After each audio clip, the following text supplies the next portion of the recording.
Hola, buenas noches. Hola Mirna. Hola Alan. ¿Cómo están? Hola Diego, buenas noches. ¿Cómo va todo? Hola, buenas noches. Muy bien, muchas gracias. Bueno, listo, muy bien. Entonces, vamos a arrancar con nuestra tercera sesión. Bueno, hoy ya arrancamos con filosofía política moderna. Bueno, recordemos primero las actividades que tenemos para esta semana, que estamos desarrollando esta semana, que son dos. Una, ay, se me perdió acá. Bueno, tenemos la actividad de evaluación número 4, que es plantear un cuadro comparativo, principalmente entre...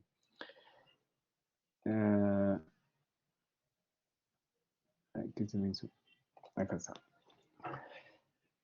Bueno, allí les ponía en el anuncio unos ejemplos, pues, de qué condiciones podríamos sacar em, de categorías comparativas entre, nos interesa principalmente Hobbes y Rousseau. Entonces ustedes van a pensarse otras categorías a partir de lo que hablemos hoy y pues a partir de lo que realizan allí en las lecturas sugeridas.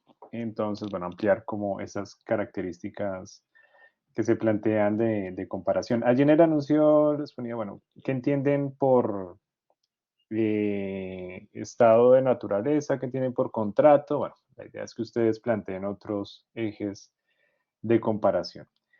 Y tenemos el desarrollo de nuestra pregunta reflexiva, que es sobre todo basados en el tercer texto sugerido sobre la concepción teológica de la política. ¿No? ¿Qué tantos elementos teológicos persisten en la modernidad? Porque generalmente lo que se nos dice, o lo que hemos aprendido, que digamos para ser didácticos en filosofía se dice, la modernidad rompe completamente con la Edad Media. Entonces como que decimos, si en la Edad Media eran completamente centrados en un principio teológico, ¿cierto? El teocentrismo, y que entonces la modernidad es completamente antropocéntrica. Entonces como que olvidamos y se superó de la noche a la mañana lo teológico.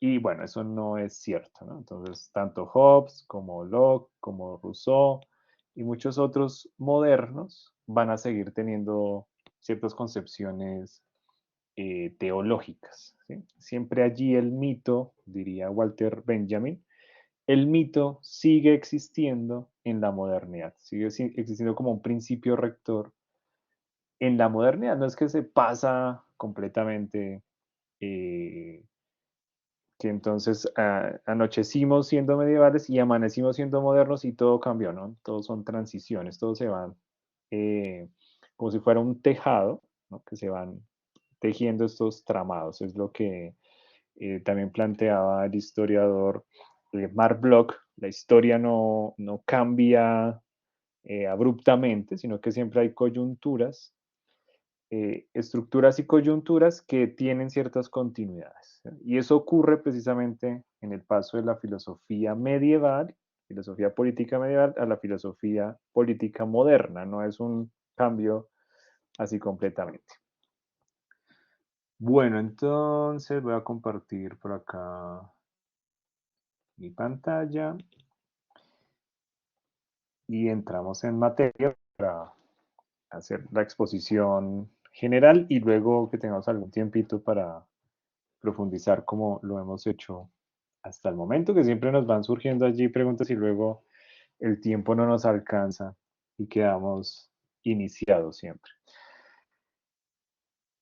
Bueno, doy la bienvenida. Saludo por acá Luis Eduardo, que recién ingresa. Bienvenido Luis Eduardo y Alejandro también que se conectan. Bueno, entonces, está en este bloque algo interesante es el tema del contrato. ¿Sí? Nos vamos a centrar en, sobre todo en ese va a ser nuestro concepto general, Entonces, siempre les digo que hay unos conceptos que van a guiar nuestra reflexión, ¿sí? Entonces, veníamos en el concepto de felicidad, que guiaron sobre todo esta reflexión de Aristóteles, Platón, el mismo San Agustín, el mismo Tomás de Aquino, plantean ello y pues también Maquiavelo en medio de su Realpolitik también reflexiona sobre la felicidad y lo que hay detrás es el tema del bien común. Aquí hay un giro entonces en la filosofía política moderna y es que ese bien común partirá de un contrato, no solamente de un principio general buscado por todos los hombres, uh, como ese ideal buscado por los hombres, sino que acá hay que conseguirlo. Y eso se consigue a partir de un contrato. Por eso el tema de pacto social o contrato social va a ser clave en estos tres autores. Bueno, entonces Hobbes, Locke y Rousseau. Quedamos hace 8 días entonces con Maquiavelo, que era como esa bisagra, ese engranaje entre lo medieval y lo moderno, ¿no? Empezaba ya a asumir desde un análisis netamente racional cómo hacer la política, ¿sí? Cómo ejercer el poder, cómo concentrarlo y pues le da todos estos consejos al príncipe para mantener el poder, para concentrarlo, para reproducirlo, para ejercerlo. En fin. Bueno, entonces, ese contrato moderno va a surgir de una gran corriente que es el ius naturalismo o el derecho natural. Y ahí vamos a encontrar esos orígenes del contrato social. Por lo tanto, antes que una pregunta por el poder, estos autores, Hobbes, Locke y Rousseau, van a comenzar preguntándose por la naturaleza humana. ¿Sí? Volvemos allí a que ante todo es una pregunta antropológica. Y también, además de antropológica, es una pregunta epistemológica. Por eso vamos a encontrar en Locke, en Rousseau y en Hobbes muchos textos dedicados al tema de cómo se construye el conocimiento. ¿Sí? Uno de los textos de Locke es sobre el tema del conocimiento humano. ¿No? ¿Cómo es que nosotros pensamos? ¿Cómo los seres humanos construimos las ideas, construimos los conceptos, cómo la conciencia del yo, qué es eso de la mente, qué es eso del raciocinio, ¿no? Entonces hay una pregunta epistemológica, nociológica, ¿sí? Todo el tema del origen del conocimiento, y antropológica. Entonces, el contrato social tiene esa raigambre, tiene esas raíces en, eh, en la pregunta antropológica. ¿Cuál es el origen del contrato social? Bueno, entonces, a esa pregunta vamos a ver las tres posturas. Entonces, por un lado, Hobbes utiliza pues la ciencia demostrativa y muchos autores y comentaristas dicen, sí, con Hobbes la ciencia política ya se convierte en una ciencia deductiva. Bueno, la ciencia política específicamente, para aclarar esto y no hayan posteriores confusiones, la ciencia política institucionalizada y que da titulaciones bajo ese nombre en universidades y demás es del siglo XIX, ¿sí? Las ciencias sociales en general sociología, antropología, psicología, son del siglo XIX, se crean las facultades. Entonces, la ciencia política en su sentido más estricto, institucionalizado y que da titulaciones, es en el siglo XIX. Pero bueno, acá en el siglo XVI con Hobbes decimos que para el análisis político adopta modelos demostrativos de la ciencia. Y esto demostrativo o una ciencia deductiva es que parte de axiomas. ¿Sí? Es decir, vamos a traer, y eso es muy propio de la modernidad, ahora sí, llevar cosas de la ciencia, eh, el concepto de ciencia, ¿no? Y acá vamos a aplicarlo entonces a, bueno, este tema de la política, cómo podemos usar, como en la matemática, verdades que no puedan ser cuestionadas. Eso ya lo había hecho Santo Tomás, ¿no? Veíamos hace 8 días que Tomás de Aquino dijo, bueno, usemos la razón para ver cómo es que Dios existe. Entonces, lleva la razón para demostrar la fe. Acá entonces Hobbes usa la razón, sobre todo la razón demostrativa, deductiva, ¿sí? De principios generales, que serían los axiomas, para llegar al mundo eh, eh, de lo concreto, ¿sí? De lo general, poder llegar a esas demostraciones particulares.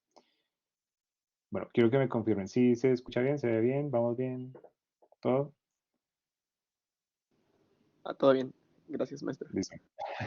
Vale, siempre me gusta estar constatando porque luego se nos cae la señal o algo pasa y demás. Ya saben que cualquier cosa pueden intervenir, pueden interrumpirme, no hay lío, porque no les veo acá cuando levantan la mano y luego perdemos ahí el impulso de intervenir. ¿Listo? Entonces no tengan temor de hacerlo. Bueno, entonces, primera característica esa, ¿listo? Vamos a tenerlo muy claro en lo que nos plantea Hobbes, usar axiomas.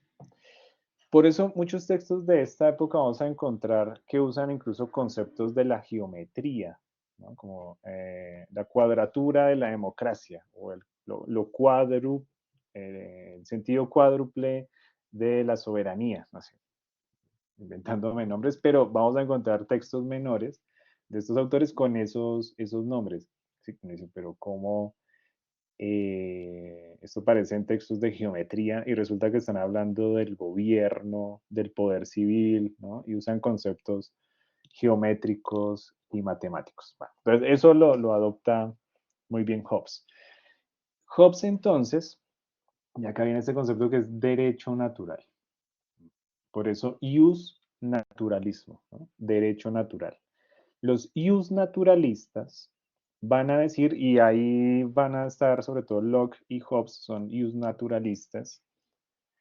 Es decir, hay un principio natural que nos dota como especie para ser libres. Entonces, el primer principio natural del derecho natural, somos por naturaleza libres.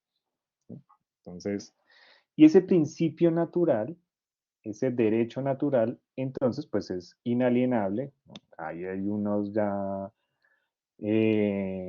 destellos de lo que luego tendremos como derechos humanos, ¿no? Primer derecho natural inalienable de toda persona nace libre.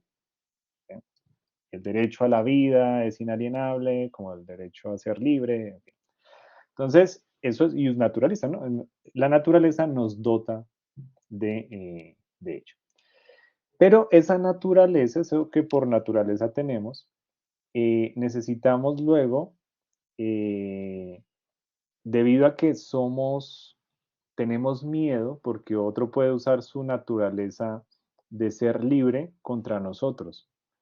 Y entonces eso nos da miedo, dice Hobbes. ¿Sí? El miedo a que los otros se vuelvan en contra de nosotros es lo que nos lleva a que por ley natural podamos unirnos. ¿Sí? Entonces, esos individuos que se unen. ¿Y en qué se van a unir? En el Estado. El Estado entonces sería la unión de esos miedos, de esas voluntades que parten de una libertad natural y entonces nos unimos en el Estado. Para Hobbes entonces ese Estado representa como a partir de que tenemos miedo, pero ese miedo además es porque por naturaleza también sentimos odio, sentimos avaricia y tenemos también ese instinto a la guerra permanente, porque el hombre es un lobo para el hombre. Por lo tanto, todos decimos, mejor que haya una entidad que nos regule, que unamos nuestras voluntades para que sean algo superior, una entidad superior que nos regule. ¿Sí? Y así yo me siento más seguro. Entonces, aparece entonces esta imagen ahora del Leviatán. Sí, Carlos, cuéntanos. Quería decir que yo leí acerca de ese nombre de Leviatán Ajá. y que ¿Y qué era, encontraste por ahí? Ajá. que era pues un demonio marino tan poderoso Ujú. que solamente Dios podía dominarlo. Es como el espíritu de la envidia. Es Sí, demasiado sí, sí, poderoso. sí, sí. Exacto. Lo curioso es que Hobbes usa, y ven por qué vuelve al tema de la pregunta reflexiva de qué es lo teológico que pervive en la filosofía política moderna, que uno diría, no, todo es racional y vamos a hacerlo, pero aparecen todas estas imágenes, estos símbolos teológicos. Y uno de esos símbolos teológicos que permanecen es el Leviatán, ¿no? Que es este demonio que controlaría y que por lo tanto es un ser, eh, sí, es una deidad maligna que luego va a ser considerado como una de la Trinidad satánica, algunos lo meten allí, pero es sobre todo por el poder que emana, así que puede ser considerado, hay una voluntad mayor que lo controla, pero que tiene tanta fuerza de dominio y que además inspira miedo, ¿no? Y es lo que le interesa a Hobbes. Hay muchas cosas que permanecen de Maquiavelo, ¿no? Es unido, pero no tanto porque la gente se puede revelar.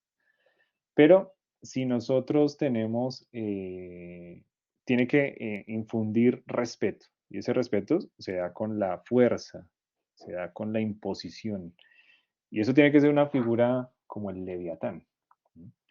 Entonces, esta es la carátula del primer texto del Leviatán, de Hobbes, y en la parte superior hay una frase que dice, no hay poder sobre la tierra que se le compare. Bueno, ahí está en non es potestas super terram qua comparetur ei. ¿Sí? No, no hay nada. Y esa frase es tomada del libro de Job. ¿Sí? Allí lo que tú mencionabas. Es una figura bíblica. ¿Sí?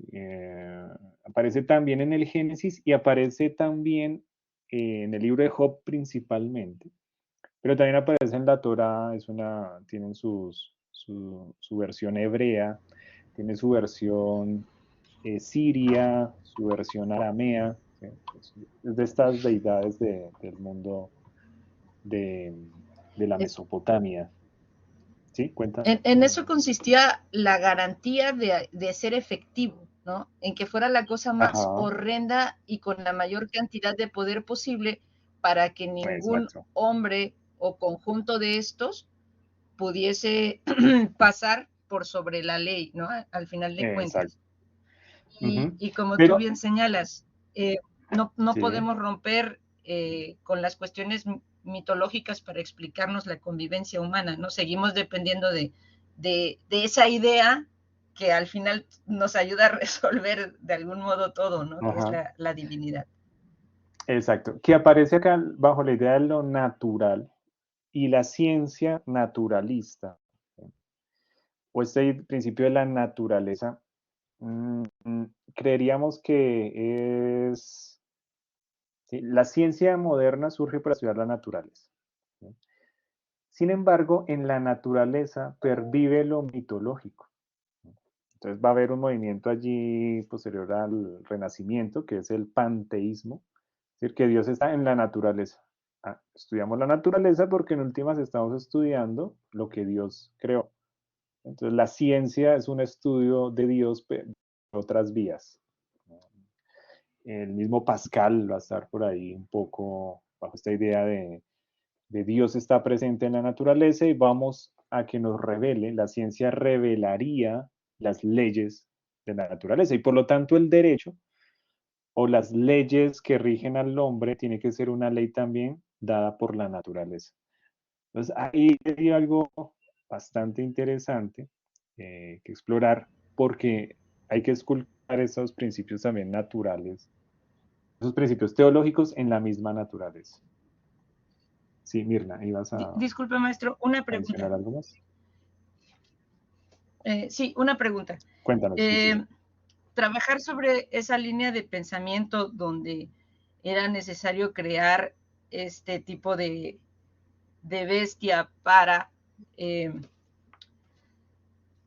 regular Sí, las actividades humanas, no fomenta entre nosotros una serie de paternalismo o necesidad siempre de ser tutorados y de no asumir, voy a decirlo de esta manera, una mayoría de edad con respecto a mi convivencia y a mi pertenencia a un grupo social que siempre tenga que venir como un palo gigante a decirme, es que te tienes que ajá, portar bien porque no he introyectado la ley. exacto. Sí, por ahí va como el asunto. Que entraría en contradicción el principio de libertad con el de regulación, ¿sí? Por eso es un pacto. Y ese pacto, en el caso de Hobbes, es que tú renuncies, si para ser protegido vas a renunciar también a tu libertad, ¿sí?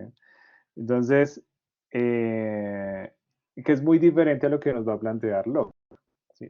Por eso sí es más un liberal, porque destaca ante todo la libertad individual. Para Hobbes es que sometamos la libertad en función de la protección, en función de la seguridad. ¿Sí? Por eso, de hecho, bueno, por allí en los foros, muchos han tocado el tema del Mesías, la figura mesiánica, que es muy propia también en América Latina con el tema de los caudillismos, pero que incluso también los dictadores han tenido eso, incluso los reyes, aunque eran tiranos, decían, soy tirano, pero es en función de protegerlos, ¿sí? Los trato bien. Entonces, un tirano puede tratar bien a sus esclavos, ¿sí? Puede tratar muy bien a sus súbditos, pero sin embargo, negándole la libertad. Entonces dicen, ustedes sacrifican su libertad en función de la protección. ¿Sí? Un poco también con el tema del señor feudal y estos intercambios del vasallaje, porque es ese intercambio y ahí hay un pacto. Y para Hobbes se justificaría entonces que renunciamos a nuestra libertad porque el Leviatán nos va a cuidar, ¿sí? Contra los otros. Y así entonces evitamos que estemos en una guerra de todos contra todos, porque es uno de los mayores miedos que tendríamos. Y lo vemos en la actualidad, en las campañas electorales, la gente dice, sí, seguridad, este me va a garantizar seguridad y mano dura. Mirar un poco el caso Bukele en El Salvador, ¿no? Que manda una disposición de la fuerza militar y la gente lo aplaude y dice, efectivamente eso era lo que necesitábamos, la mano dura. ¿Eh? Pues, acá ocurrió con el expresidente Álvaro Uribe, que justificaban la mano dura, pero con un corazón grande, ¿no? Era el lema de aquel gobierno. Y la gente justificaba el hecho de, sí hubo masacres, pero bueno, en medio de todo eso, aunque cayera gente mala, gente buena, también hubo un castigo a la gente mala. ¿Sí? Entonces, habría un mal menor que se matara gente buena, pero en función de castigar a los malos. ¿Sí? Y eso garantizaría el orden, según esto. Bueno, es muy hobbesiana la cosa, esta figura del Leviatán. Y bueno, sí, lo que decía allí nuestro compañero, en los cultos satánicos se considera el Leviatán uno de los demonios principales, junto con Lucifer y Belial. Y Job dice, de su boca salen hachones de fuego, centellas de fuego proceden, de sus narices sale humo, como de una olla o caldero que hierve, su aliento enciende los carbones y de su boca sale llama. Era como describía Job al Leviatán, que era como esta gran figura, como un pez gigante, pero era como un dragón marino, esa forma en que se reconocía y que era temido, ¿no? Bueno, entonces, para Hobbes, eso, la figura del acuerdo es que el hombre es un lobo para el hombre, la naturaleza humana es que somos malos, ¿sí? Somos egoístas, tenemos avaricia y por lo tanto eso nos da miedo de los otros. Entonces renunciemos a esa libertad y démosela al Estado. Pero el Estado tiene que ser una especie de leviatán. No había una voluntad popular por encima del, del Leviatán, porque el Leviatán representa la voluntad general, ¿sí? Es la voluntad misma materializada, ¿sí? De la ley natural y que respondería a ese derecho natural permanente. Bueno, John Locke dista mucho de Hobbes, tiene muchas cosas en común, pero también va a tomar mucha distancia. Sí, porque Hobbes es sobre todo lo que tú dices, Mirna, muy eh, del Estado paternalista, pero es ante todo si el Estado es un padre, acá en términos más psicoanalíticos, el Estado es el padre, pero que oprime, pero que a la vez protege. Entonces, Freud diría, bueno, es que hay una sujeción de nuestra imposibilidad de asumir nuestra libertad y se la dejamos a otros, que sería el miedo al padre opresor. Que bueno, el feminismo contemporáneo, anarquista, ¿sí? Las corrientes anarquistas del feminismo referencian precisamente la figura del padre con el Estado. El macho opresor es también el Estado opresor, es la objetivación del macho opresor, del patriarcado. ¿Sí? El Estado sería esa condensación histórica del patriarcado opresor. Eso mirándolo desde Es que Hobbes. a mí me llama mucho la Dime, sí. atención cómo como humanidad apostamos a la solución como de inmediata, pero a la de largo alcance, que sería a aprender a introyectar la ley que me permite Sí. respetar lo tuyo y tú respetar lo mío. Seguimos con Ujú. estas especies como de andaderas o de corralitos, ¿no? De aquí no te pasas y, ah, híjole, si no puedo Sí, con sí, sí, eso. sí. Estaba pensando ahorita que si las personas que hacen con esfuerzo, con trabajo propio, el tema de respetar el acuerdo, tendría que ir Ujú. a fundar una población nueva en otro lado, porque es demasiada la gente ya que habita en las Sí. ciudades que, al menos en México, es asombroso cómo, por ejemplo, hay una línea amarilla para no subirte, para no pasarte en la cuestión Ujú. del metro cuando vas a abordarlo. Y en México todo el mundo la pisotea, se para arriba de ella y más. Pero si viajas a Chile, por ejemplo, también hay una línea que te da un límite para que no te pases hacia el metro, pero ahí todo el mundo Ujú. la obedece. O igual, cuando de México vamos a Estados Unidos, vamos sin el cinturón de seguridad puesto y más. En cuanto cruzan, es que saben, ¿no? Se sabe que la ley habrá que respetarla. En cuanto cruzan la frontera, se colocan el cinto. Entonces, de verdad es que México es bien peculiar. Eh, disculpen, Ujú. les voy a recomendar un libro de Ikran Amtaki que se llama El pueblo que no quería crecer, y es un Ujú. estudio antropológico y filosófico sobre México, y va muy por ahí. Gracias. Vale, dale. Regálame la referencia aquí en el chat. Acá les pasé también otra referencia sobre este tema de lo teológico, las figuras teológicas. Entonces, regálanosla ahí en el chat, Mirna, esa referencia. Sí, exacto. Y eso, ese problema lo identifica precisamente Locke, que dice que a medida que crece la sociedad civil, Locke plantea, a diferencia de Hobbes, que no se necesita un Estado opresor.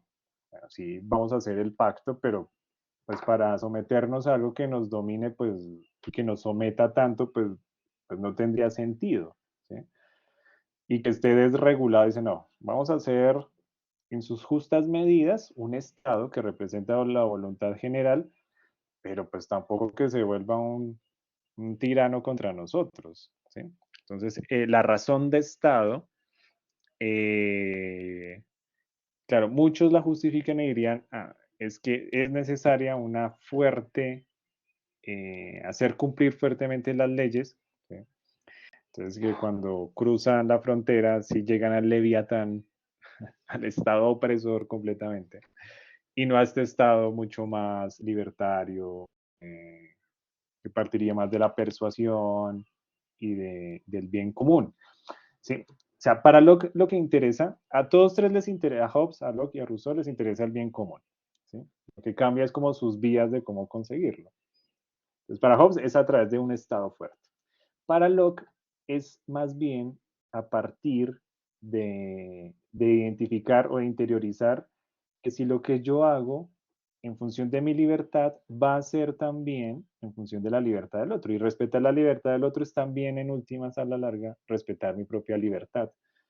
Porque transgredir ese pacto social, en últimas, es transgredirme mi propio bienestar. ¿Sí? Pues, ese es el principio más básico del liberalismo, esto de que mi libertad termina donde comienza la libertad del otro, y entonces si funcionamos en este pacto colectivo, entonces estamos bien. Las socialdemocracias funcionan a partir de allí, ¿no? Como que Suecia, Dinamarca, dicen, bueno, si yo como gobernante me robo el erario público, pues en últimas me estoy robando a mí mismo. Sí, la gente en el cotidiano, pues dice, si yo no pago el transporte público, pues me estoy robando eso a mí mismo y por lo tanto se va a desfinanciar y a la larga, en largo plazo me va a quedar sin transporte público. Entonces es un robo a mí mismo, por lo tanto pago el pasaje. ¿Sí? Entonces a partir de ese racionamiento que vamos construyendo a partir de esos axiomas, es que la razón permitiría el bien común, ¿sí? Diría más bien Locke. Y ahí pues entonces va cómo utiliza esos principios para argumentar esas relaciones. Ah, bueno, pensé que alguien había levantado, me sonó por allí, pensé que alguien había levantado la mano. Bueno, entonces para Locke hay dos ideas fundamentales. Primero, desmantelar el derecho adánico, es decir, ¿por qué los reyes decían que merecían ser reyes? Ah, porque el poder era heredado, ¿no? Entonces, del primer hombre y así en una línea de Adán, ¿sí? En ese derecho adánico heredado del poder sobre las cosas y sobre los otros hombres, era que los reyes decían y justificaban que por Dios se había heredado el poder, ¿sí? Y que por eso se transmitía y que las monarquías dicen, no, pues eso es falso. Primero, entonces, no hay ideas innatas, ¿sí? No hay ideas que nazcan en nosotros. Eh, no, que eso era muy propio de Descartes, ¿no? Que Descartes decía, ah, nacemos con unas ideas porque Descartes también estaba justificando en la conexión con Dios, ¿no? Muy moderno Descartes, pero él sigue anclado a una idea de Dios, ¿no? Dios es el que me da la razón y el alma me conecta con Dios. Bueno, Locke dice, no, Dios no nos da ninguna ideas ni no nacemos con eso, nosotros nacemos con una tabula rasa, por lo tanto, nuestro mundo que construyamos es a partir de lo que existe materialmente aquí y ahora. Entonces, eso es un rompimiento. El primero rompe es epistemológicamente, ¿sí? No hay ideas innatas. Nacemos como una tabula rasa, es decir, no heredamos nada. Por lo tanto, no podemos heredar la idea de que es que yo tengo el poder porque Dios me lo da por herencia. Y nazco ya con esa idea de ser rey y gobernante, ¿no? Cualquiera puede llegar a ser gobernante. Es una voluntad popular, es una voluntad soberana. Entonces, desmantela el derecho adánico de la herencia del poder y niega las ideas innatas. No hay ideas que nazcan, no hay nadie que nazca con una condición previa superior a los otros. ¿Sí? Por eso es tan revolucionario más Locke que Hobbes. ¿Sí? Hobbes es revolucionario en muchas circunstancias de interpretar también el tema del derecho natural, pero mantiene todavía la idea del orden, ¿no? Y un orden sobre todo muy fuerte, un orden establecido allí. Imponerse por la fuerza, de todas formas, allí, porque la fuerza se considera también un principio natural. Bien, entonces, por lo tanto, Locke dice, ya que viene el cuestionamiento antropológico, si los hombres son buenos por naturaleza, pues las leyes serían innecesarias, porque si todos somos buenos, pues ¿para qué leyes? Porque todos vamos a actuar naturalmente por eh, por esa voluntad, ayudar al otro, ¿sí? Somos buenos por naturaleza, pues ¿para qué leyes? ¿Para qué un Estado? ¿Para qué un pacto? Si todos somos buenos. Pero también si todos somos malos, por naturaleza, pues no habría nada que nos hiciera cambiar. Por lo tanto, las leyes serían insuficientes. Por más leyes que usted ponga, pero si somos malos por naturaleza, pues no. O sea, por más que pongamos hasta pena de muerte, pues si somos malos, pues nunca vamos a cambiar. Entonces, lo que decía también Jesús de Nazaret cuando desmantela la ley del talión, ¿no? Ojo por ojo, diente por diente. Entonces, hacer un sometimiento de una pena igual al daño causado. Entonces, ¿qué vamos a tener? Una sociedad de mancos, de tuertos y de muecos, ¿no? De chimuelos, dirían ustedes en México. Entonces, toda la sociedad sin dientes, sin ojos y sin manos, porque ojo por ojo, diente por diente, dedo por dedo, mano por mano, pues entonces la ley no era un pacto, no partiría de un pacto, ¿sí? Entonces, por eso Jesús de Nazaret desmonta y cuestiona la ley del talión o del código Hammurabi que reinaba mucho desde las sociedades babilónicas y que luego los pueblos hebreos la toman como modelo jurídico. Locke entonces va también por este lado, dice, si tenemos leyes muy fuertes para gente mala, si legislamos porque pensamos que la gente es mala, pues nunca va a haber una ley completamente eficaz para eso. Y pues también creer que la gente es buena, eso es muy ingenuo, ¿no? Entonces necesitamos en su justa medida. Por lo tanto, pues hay una voluntad general.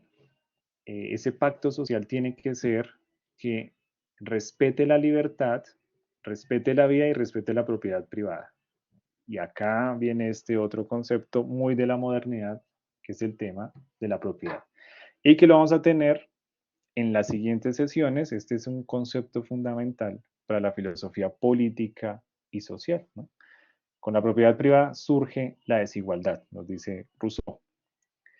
Por eso Marx va a inspirarse mucho en Rousseau en ese ensayo sobre el origen de las desigualdades. La propiedad es un robo, después va a decir Proudhon y Kropotkin y los anarquistas. La propiedad es, el origen de la propiedad privada es el robo. Para Locke, bueno, estos anarquistas son 2 siglos después de Locke, pero Locke considera que la propiedad privada estaría o radicaría en la posibilidad de aquel que le ha imprimido trabajo a una cosa, ya le pertenece. La propiedad entonces es el origen de la acción del trabajo. Esta idea la va a desarrollar posteriormente Marx con el tema pues, del trabajo y la naturaleza, pero cómo el trabajo imprime valor, ¿sí? Que es la teoría del valor trabajo. Acá esto es teoría de la propiedad trabajo. Entonces ya es como el inicio de decir, todo lo que le imprimamos trabajo me pertenece. Entonces, pues ahí se cuestionaría el colonialismo, que simplemente llegaban los colonos en nombre de la corona española, tomo posesión de estas tierras en nombre de Dios. Pues para Locke eso dice, pero ¿cómo? Eso es imposible, ¿no? Por eso Locke es uno de los inspiradores de la independencia de los Estados Unidos.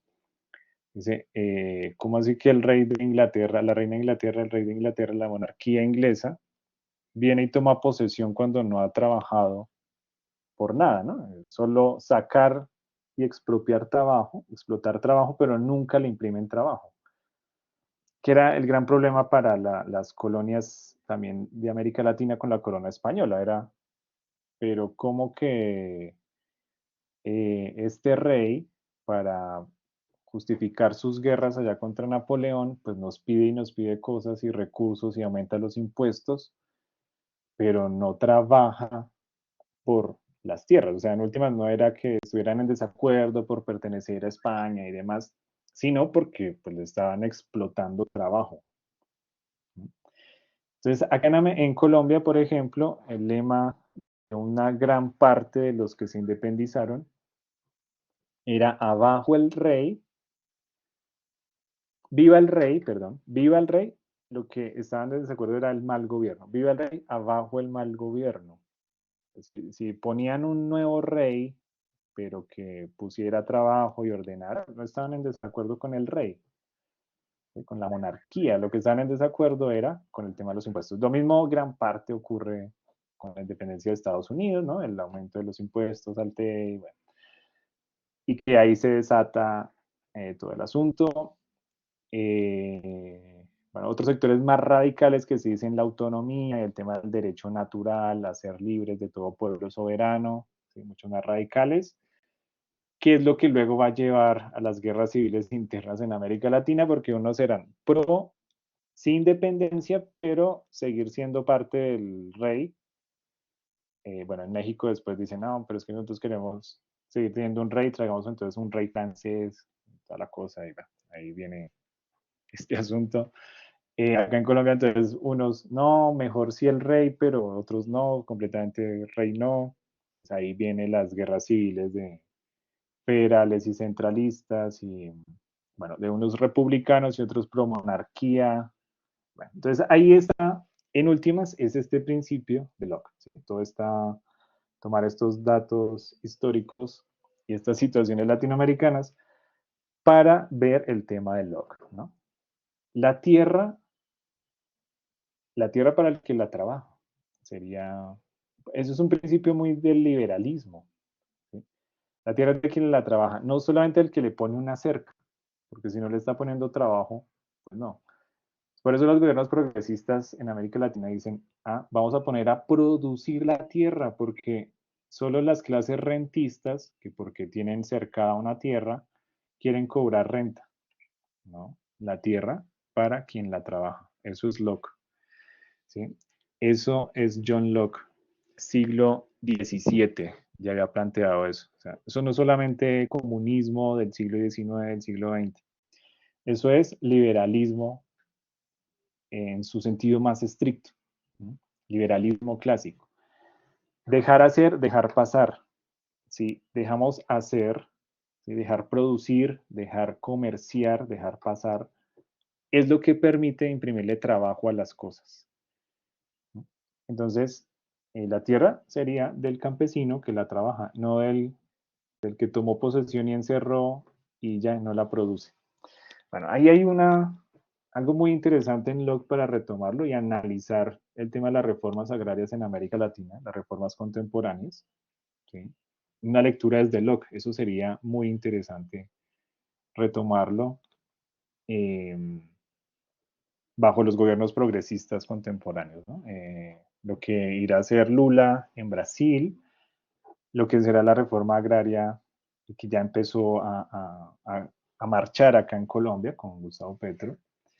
Y bueno, no sé cómo está en México el tema de la tierra de nuevo, el gobierno de Andrés Manuel.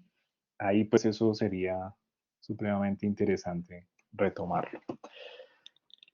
Listo, entonces esa teoría de la propiedad trabajo parte de ello, ¿no? Eso se encuentra en un libro de Locke que se llama Los dos tratados sobre gobierno civil. Allí la pregunta central es, ¿con base a qué derecho un individuo puede reclamar como propia una parte del mundo cuando según la Biblia Dios le dio el mundo a toda la humanidad en común? ¿Sí? Es lo mismo que el Rousseau se pregunta, bueno, ¿en qué momento alguien dijo esto es mío? Entonces, el origen de la desigualdad es cuando pasamos de ser nómadas a ser sedentarios como especie. Y ahí entonces alguien se apoderó de cosas. Se supone que la propiedad era colectiva, era en común. ¿Quién se apoderó de qué y por qué? Entonces, según Locke dice, eh, las personas son dueñas de sí mismas y por tanto dueñas de su propio trabajo. De que somos dueños por naturaleza de nuestro trabajo. Cuando trabajamos, ese esfuerzo entra en el objeto trabajado, en ese producto, en eso producido. Por lo tanto, el objeto producido se convierte en propiedad de la persona. Entonces, ¿cómo nos apropiamos de cosas de la naturaleza?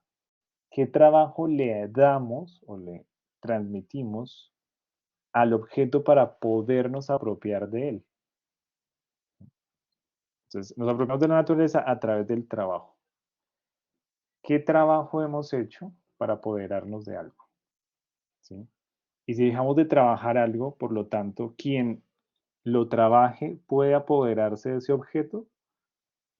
Volvamos al tema de las tierras. Las tierras improductivas, quien las ponga a producir, ¿será el nuevo dueño de esas tierras y de sus productos?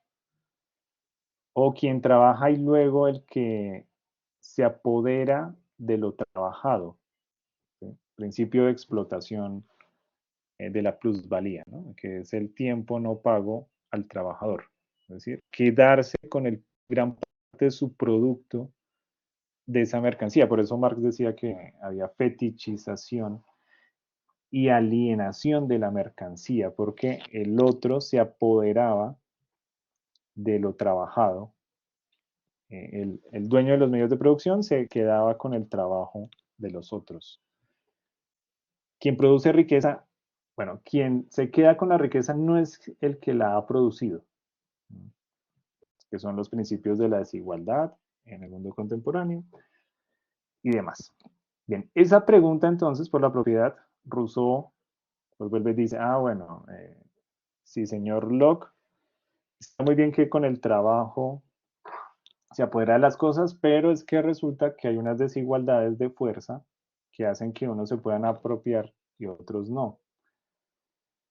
Entonces hay que mirar, ya que no podemos volver a un estado natural, nómada, si volvernos a las cavernas, pues necesitamos hacer un pacto. Y ese pacto, por eso el contrato social, su texto más famoso de Rousseau, allí atribuye al pueblo pues, la función de soberano, a diferencia de Hobbes, que el soberano es el Estado fuerte. ¿Sí? En este caso, para Rousseau, es el pueblo, porque el pueblo es el que dio por voluntad general, se somete y hacen el pacto. ¿Sí? El pueblo es el soberano. Bueno, por allí entonces muchos gobiernos contemporáneos retoman este principio, ¿no? El pueblo es el soberano. A este término no le asigna características que designan a una sola clase o nación, sino la representación de una comunidad de los que desean formar un Estado y vivir bajo las mismas leyes que son la expresión de la voluntad general. Y claro, allí el problema que tú decías, Mirna, ¿no? Entre más crece un pueblo, un Estado, una nación, porque entre más gente, pues menos posibilidades de ser representados. Y por lo tanto, la voluntad general pareciera no representar a toda la gente. Por eso el tema de las minorías. O sea, es que hay una voluntad general, pero solo de unos cuantos que han impuesto como voluntad general. Y es el gran problema en grandes sociedades, ¿no? Muchas voluntades después resulta que no se sienten representados y entonces se van contra el mismo Estado, contra la misma ley que sienten que no la representa. ¿Sí? Es una forma de explicar por qué cometeríamos, por qué hay gente que no paga el transporte público, algo tan básico, sabiendo que a la larga se va a desfinanciar y eso es un daño al bien general. Pero como sienten que ese bien público no lo representa, entonces dicen, no, es que eso es solamente de unos intereses, de una clase política o de una clase social que se aprovecha de esos ingresos. Es la justificación que hacen, por ejemplo, acá en Bogotá, el sistema público, sistema de transporte, que es público, pero administrativamente es una empresa privada, ¿no? Entonces, siempre, desde que se creó Transmilenio, se ha dicho que las ganancias son para una empresa privada. Entonces la gente dice, yo no le voy a pagar a una empresa privada, no sé qué, bueno. Y esa es la justificación que dan, porque no se sienten representados. Su voluntad general no está representada en esa acción. ¿Sí? No sé qué tanto sería si en verdad el sistema fuera completamente público, estatal, ¿sí? O del distrito, ¿sí? Que fuera estatal. Sí se representaría y la gente lo pagaría sabiendo que de ahí viene. Bueno, habría que hacer una gran cantidad de campañas de concientización frente a eso, ¿sí? Volver a hacer un pacto social. ¿Sí? ¿Qué es lo que está haciendo, por ejemplo, bueno, con las guerrillas? Hace 8 días hablábamos de las guerrillas en América Latina. Entonces, cuando el ELN acá en Colombia volaba, porque ya afortunadamente hace mucho no han hecho, volaban las torres de energía. Entonces decía, pero no, que porque esas torres de energía eran de empresas españolas, en el Codensa, que era una empresa española, que administraba y todo el tema de los servicios públicos de la electricidad en Colombia. Entonces, que no era un daño al bien público, al pueblo, sino que era un daño que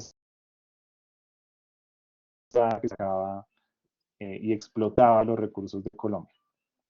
Que volaban también los oleoductos del petróleo, porque eso era para empresas como Shell, como la British eh, Company, bueno, para todas las empresas de petróleos estadounidenses y que por lo tanto estaban era cuidando y protegiendo los recursos colombianos y que el atentado era contra la empresa norteamericana y el neocolonialismo y el imperialismo y demás. Pero pues eso tenía fuertes daños a la naturaleza, pues ríos contaminados, vías cerradas, pues además la gente que moría, los operarios que morían, estos atentados. ¿Sí? Entonces, ahí hay formas de comprensión, no de justificación de las acciones, pero la mirada como filósofos, la mirada de la filosofía es la comprensión de la situación, ¿sí? Ampliar esas características y ver pues quiénes justifican y quiénes están allí y demás. Entonces, este tema de la voluntad general para Rousseau es fundamental. Tiene que existir el pueblo como soberano, tiene que llevarse a cabo siempre una deliberación pública que ponga a todos los ciudadanos en un plano de igualdad, en la cual el cuerpo no puede decidir nada que atente contra los intereses legítimos de cada uno, ¿sí? Por eso estos atentados y demás dañarían el bien común. Pero hay que entender a esas minorías que se rebelan contra el pacto existente porque no lo consideran propio. Por lo tanto, hay que incluirlos en un nuevo pacto, ¿sí? Entonces dicen, no hay que negociar con terroristas y toda esta ley del antiterrorismo, esta ley global antiterrorista es que con terroristas no se negociaba. Entonces, el origen del terror tiene que ver precisamente con un no reconocimiento de esas minorías que se sienten excluidos de esa voluntad general. Por lo tanto, hay que hacer un nuevo pacto con esos que no se sienten representados. Entonces, eso sería rusoniano. La ley antiterrorismo global, impuesta después del 11 de septiembre de 2001, es más Hobbes, ¿no? Imponer el leviatán, el miedo, para sumarlo a un pacto impuesto. Ahí hay que replantear. Y bueno, finalmente entonces, y con esto, pues para que allí demos paso a inquietudes finales y sobre lo que quiero que volvamos después, que es el tema de la propiedad privada, ¿no? El origen de las desigualdades, cómo hacer un nuevo pacto con aquellos que se han quedado con la mayor parte de la riqueza producida en los últimos 100 años, sobre todo. Bueno, y principalmente en los últimos 70 años, que es cuando más ha crecido la desigualdad global, ¿no? Cuando el índice Gini empieza a medir las sociedades más desiguales, los países más desiguales. Entonces hay que hacer un nuevo pacto. Y ese pacto es, por ejemplo, vía fiscal, vía tributaria. Por eso los gobiernos progresistas empiezan a hacer reformas tributarias, porque es la forma en que dicen, bueno, necesitamos hacer un nuevo pacto, que ustedes van a tributar más, quien más gane, tributa más, para poder reducir las desigualdades. Eso es supremamente rusoniano. Y Locke, eso no es comunismo. Muchos dicen, no es que eso es comunista, cobrarle más a los más ricos, ¿no? Eso es liberalismo clásico. Y entonces ahí hay una discusión. Entonces, si la gente le tiene miedo al liberalismo y confunden liberalismo con comunismo, cuando pues en verdad en América Latina pues no hemos tenido apuestas materiales, bueno, solamente Cuba, que ha materializado el comunismo. Y los otros intentos, incluso de socialdemocracias, pues han sido eh, aniquiladas, precisamente porque las tildaban como comunistas cuando no lo eran. La socialdemocracia cristiana de Allende en Chile eh, era plantear este tema de las desigualdades, la voluntad popular, cómo hacer un pacto entre todos que se sientan representados y pues que recibió pues un bombardeo allí. Y eso lo vamos a ver la siguiente semana con el tema de las dictaduras en América Latina, el estado de sitio, el fascismo, ¿sí? Cómo los gobiernos fascistas y las dictaduras latinoamericanas dan este giro impresionante a derrumbar las repúblicas muy jóvenes que habíamos formado en América Latina, eh, precisamente frente a esta voluntad general, frente a este contrato social. Hay toda una destrucción del contrato social liberal en América Latina. Y bueno, no solo en América Latina, pues en Europa, en España, la guerra civil española, pues que destruyen la República Española, eh, el Partido Nacional Socialista que destruye la República de Weimar, que era una de las más progresistas en esa Alemania de comienzos, finales del 19 y comienzos del 20. La invasión nazi posterior a Francia, ¿no? El falangismo en España y el fascismo de Mussolini en Italia. Bueno, entonces ahí vamos a ver precisamente cómo hay una fuerte quiebra de los principios modernos. Para algunos es la gran crisis de la modernidad, para otros es que el fascismo y el nazismo representaban en últimas la idea de la razón moderna llevada a su extremo. Bueno, vamos a ver esa parte. Vamos a discutir en torno a ello. Entonces, no perdamos de vista el tema de la propiedad privada, el tema de las desigualdades y el papel del Estado frente a eso, la voluntad. Que creo que es ahí el punto central de lo que vivimos en América Latina, ¿no? Esto de las desigualdades. No solo en América Latina, la discusión en Italia con este empoderamiento de la ultraderecha, también en Francia, este triunfo también de la ultraderecha de nuevo en Francia, en Holanda, en Suecia, que ha crecido muy fuerte la ultraderecha y desmantelando el estado de bienestar, desmantelando todas estas condiciones sociales del pacto social construido muy democráticamente, están allí tambaleando. Noruega, Dinamarca. Entonces, bueno, eso no es solo un mal de América Latina, sino pues de estos otros países. Bueno, lo que está ocurriendo en China, ¿no? Ya nadie soporta esta invasión de un leviatán. Podría leerse si efectivamente es un leviatán, el Estado con partido único allí en China. Eh, ahí podemos usar estos frentes teóricos para analizar esas situaciones.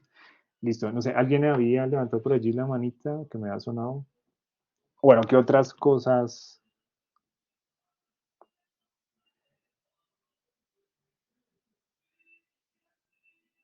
Ok, listo. Esto de la pregunta por la identidad que nos plantea Mirna es clave porque, bueno, Locke plantea, por ejemplo, que hay una identidad individual. ¿Sí? Ahora, ¿cómo nos pensamos en una identidad colectiva? ¿Sí? La idea del bien común o de la voluntad generalizada es también que nos sintamos identificados de pertenecer a esa comunidad porque no tendría sentido, nos deberíamos ser sometidos a esa entidad. Eh, y bueno, ahí viene la discusión también del anarquismo, ¿Será mejor entonces vivir sin Estado? ¿Qué implicaciones tendría que desapareciera el Estado? O más bien que fue una pelea de la ruptura interna entre anarquistas, marxistas, anarquistas comunitarios y anarquistas individualistas. Un Estado que nos libere y luego ahí sí se convierta en la voluntad general del proletariado, o que desaparezca completamente, porque el Estado siempre va a ser opresor. O si podríamos tener un Estado que represente en verdad la voluntad general. Un sentido más al de Costa Rica, o siempre un Estado Esa tendría que ser la autoritario. república, ¿no, maestro? Sí, sí, exacto. Esa es la idea de República de Locke. La república tiene que representarnos y sentirnos identificados con eso. Si no, no. Entonces, ¿qué ocurrirá Igual con las también lo repúblicas planteaban los latinoamericanas? griegos, ¿no? Uh-huh. Ahora, si es tan difícil construir una identidad mexicana, Es que ahora pensarnos una identidad latinoamericana, el gran sueño de Bolívar y del Che Guevara, que allí nuestro compañero Carlos tiene como faro, como faro guía a sus espaldas. ¿No? Esta identidad latinoamericana, ¿no? La idea de lo latinoamericano.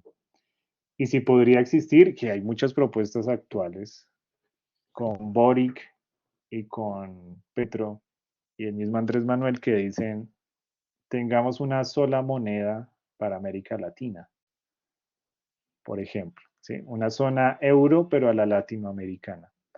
Y que posiblemente Lula da Silva podría generarlo. Entonces podríamos construir una unidad de repúblicas latinoamericanas. El gran sueño de Bolívar y de Martí y de los en el siglo XIX, ¿no? Nuestras repúblicas en América Latina surgen con esas ideas. Entonces, pareciera tener esa nueva oleada de pensamiento al respecto. Entonces, bueno, pues ahí hay mucho para seguir cortando. Europa lo pudo hacer. Digamos que la Unión Europea representó precisamente esta zona común de superar las identidades nacionalistas y encontrarse como área común. Y eso que cada país tiene diferentes lenguas. Nosotros tenemos una ventaja en América Latina y es que hablamos la misma lengua. Como decía Pablo Neruda, se llevaron todo los españoles, pero nos dejaron todo, la lengua. Y eso permitió esa unidad. Y si no hubiera sido por esa unidad, no hubiéramos podido tener procesos de independencia muy seguidos, ¿no? En un periodo de 15 años más o menos, todos los países de América Latina logramos la independencia de la península ibérica. Y bueno, si lo aumentamos más, el tema de América para los americanos, como diría Roosevelt, en periodos de 50 años hubo una independencia general desde Canadá hasta la Patagonia, ¿no? Entonces, esa unidad americana, que hablando más que el tema de la OEA, Organización de Estados Americanos, claro, dominado por Estados Unidos y su mirada neoimperial y todo el asunto, pero que el mismo Martí, José Martí, pensaba que se podría llevar una alianza precisamente con estos ideales liberales de quienes llevaron a cabo la independencia de Estados Unidos, ¿no? Más en el caso Jefferson, que tiene inspiración en Miranda y que es el que le transmite esas ideas a Bolívar. Entonces, ahí hay una unidad también una mirada de la unidad americana. Y bueno, ahí es para seguir explorando esa parte. Y bueno, yo creo que Estados Unidos sí ha entendido muy bien que se necesita esas alianzas con América Latina porque más que seguirlo dominando imperialmente, necesita es un pacto social. Ahora, ¿cómo se puede hacer pacto con Estados Unidos? Primero es plantearse entre iguales, ¿no? Como diría Locke, no podemos hacer pactos entre desiguales. Si nos consideramos inferiores, entonces que el poderoso me está haciendo el favor a mí por incluirme, no. vamos a plantarnos como iguales. Y tiene que ser un acuerdo horizontal. ¿Sí? ¿Qué es la diferencia entre Hobbes y Locke? Para Hobbes el pacto siempre va a ser vertical. ¿Sí? Me someto y luego el poder viene vertical. Para Locke y Rousseau tiene que ser horizontal. Si no hay representación horizontal, no habría esas posibilidades. Ok, bueno, hizo preguntas Mirna. No bastaría tener una moneda y lengua en común, habrá que saber qué hacer con la violencia del tráfico de narcóticos. Exacto, que pareciera ser que es lo que subterráneamente logró unir toda Latinoamérica. El narcotráfico, las redes de narcotráfico, que sería estos estudios más contemporáneos que dicen el narcotráfico es un capitalismo subterráneo. ¿Qué es lo que hace? Pues acumular capital para unos pocos, destruyendo la humanidad y destruyendo la naturaleza. Es el capitalismo. ¿Sí? Lo que pasa es que es un capitalismo no legal, pero porque no tributa. Entonces, lo primero que empiezan a hacer precisamente es qué hacemos con la guerra contra las drogas. Sí, es la gran pregunta. Porque los estados y el narcoestado, y ahí habría que analizar esta idea de narcoestado, si sería un leviatán, cómo administra, cómo administrado, porque efectivamente han existido los grupos de tráfico de narcóticos gobernando los estados. ¿Cómo han administrado la justicia? ¿Cómo han administrado ese pacto social? ¿Qué pacto han hecho? ¿Qué pacto social ha surgido eh, en ese matrimonio de Estado y narcotráfico? ¿Y cómo se ha materializado ese pacto?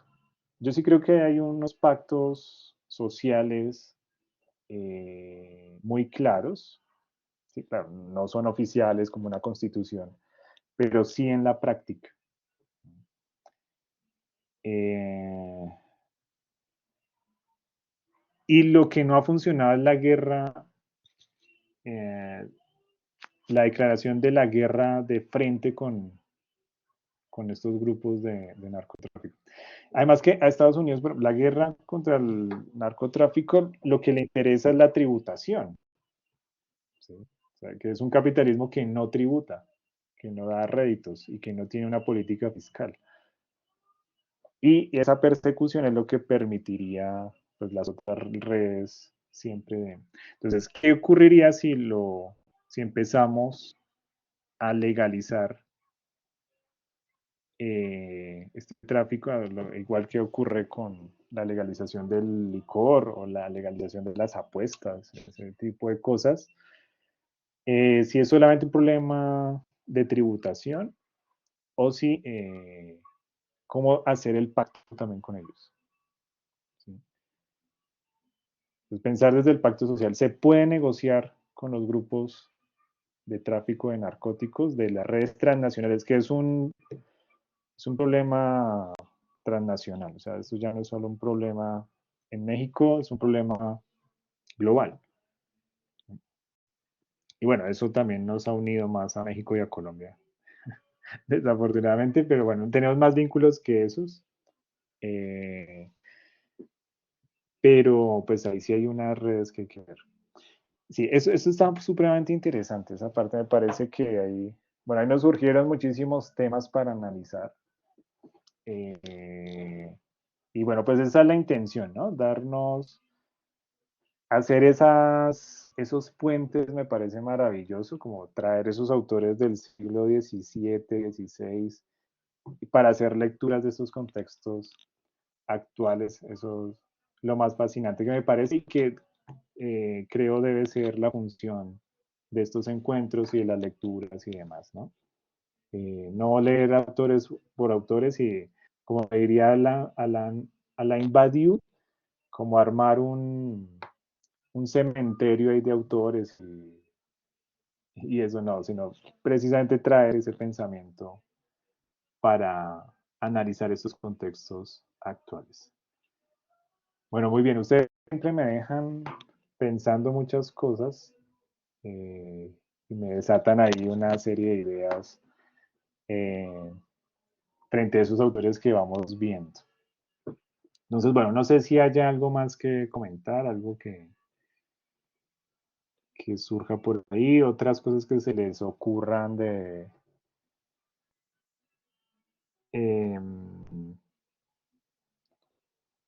que se les ocurran para pensarnos en dónde más cabría meter a estos personajes, a estos autores.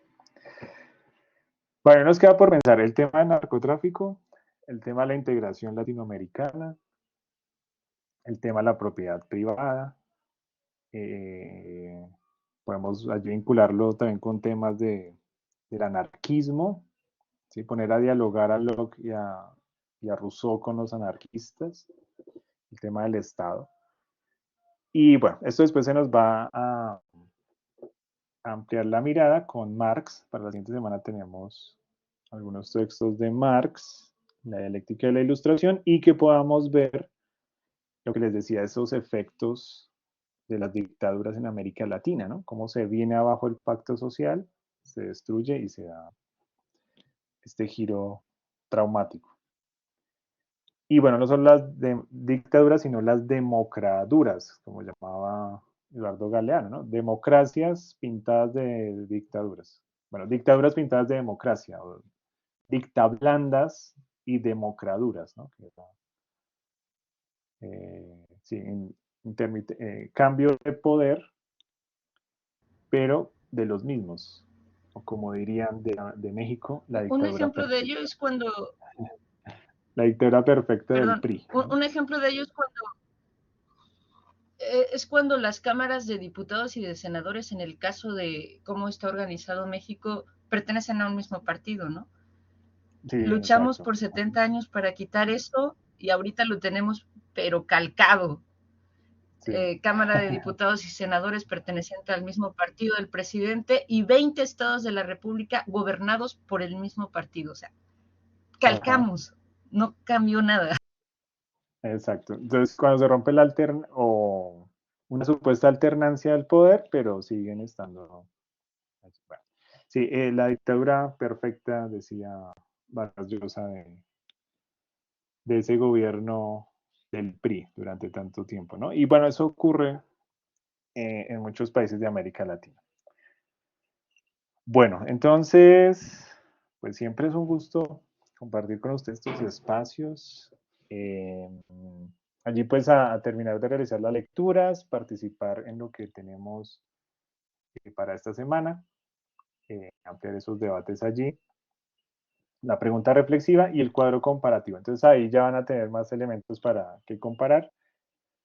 Y bueno, si están aún atrasados en alguna actividad, revisen los 3 bloques que llevamos y si tienen alguna actividad pendiente, realícenla, porfa, que quedemos al día,